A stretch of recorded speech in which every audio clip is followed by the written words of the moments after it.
Hi guys and welcome back. So in this video we are going to talk about importance of CGPA in placement.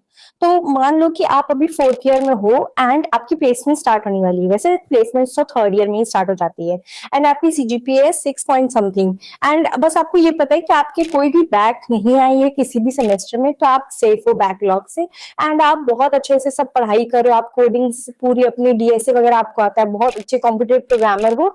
बस आपको पता है कि आपके semester में कुछ कुछ ऐसे सब्जेक्ट्स हैं जिनकी वजह से आपका टाइम वेस्ट होता है, इसलिए आप कॉलेजेस नहीं जाते हो.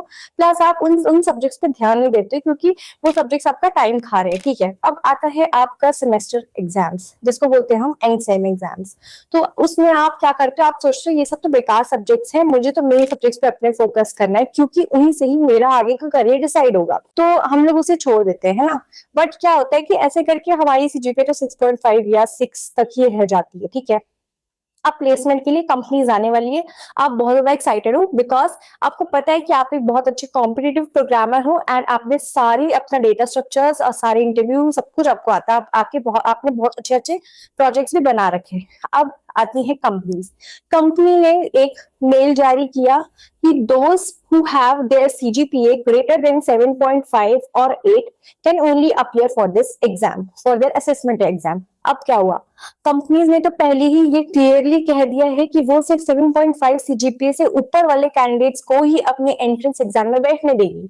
तो अब यहाँ पे क्या हुआ कि भली कंपनी इजी हो या टफ हो, बट आपको तो मौका नहीं मिला, आपने अपॉर्चुनिटी मिस कर दी. कंपटीशन तो कम हो गया. अब आपके मान लो आपके क्लास में 60 बच्चे थे एंड पूरे कॉलेज में बीटेक के लिए सिर्फ और सिर्फ 200 बच्चे थे. ठीक है, अब मान लो कि यहाँ पे सिर्फ 50 बच्चों की ही CGPA 7.5 से ऊपर थी, तो यहाँ पे कंपटीशन क्या हो गया, सिर्फ उन 50 बच्चों में. वैसे मुझे तो लगता है कि सिर्फ 30 या 40 बच्चों के ही 7.5 से ऊपर CGPA होती है. ठीक है, ये नॉर्मल सा है. अगर आप Tier 3 कॉलेज से, अगर आप IIT से हो तो this video is not for you. So this video is only for Tier 3 college students. तो आपको क्या करना है, आपका CGPA खराब है तो अब आप अपीयर नहीं हो सकते हो. ठीक है, अब आपके लिए कौन सी कंपनीज आएंगी, जो बहुत ही छोटी छोटी कंपनीज होंगी जिनका नाम भी आपने कभी नहीं सुना होगा, जो पैकेज भी बहुत कम दे रही होंगी, वो 5 या 6 CGPA वालों को बैठने को मौका देती है. बट उसमें आपका क्या, आपका पैकेज कट गया. ठीक है, अब तो यहाँ पे क्या मैं कहना चाह रही हूँ, मैं ये कहना चाह रही हूँ कि जो CGPA होता है वो कंपनीज इसलिए लगाती हैं जिससे कि कंपनीज में जो एंट्रेंस एग्जाम्स होते हैं उसमें वो कम बच्चे अपीयर हो, मतलब फिल्टर लग पाए.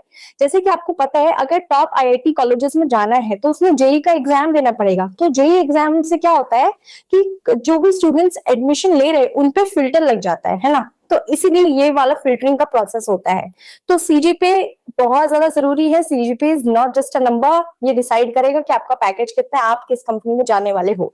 तो फर्स्ट ईयर से आपको CGPA मेंटेन करके रखना है क्योंकि ये लास्ट सेमेस्टर तक जो एग्रीगेट निकलता है वो फर्स्ट सेमेस्टर से ही आपका कैलकुलेट होगा. तो अगर आपके फर्स्ट में 5 है तो सेकंड में 6 है, तो बाद में जाके 6 समथिंग ही रह जाएगा, कुछ खास बढ़ेगा नहीं.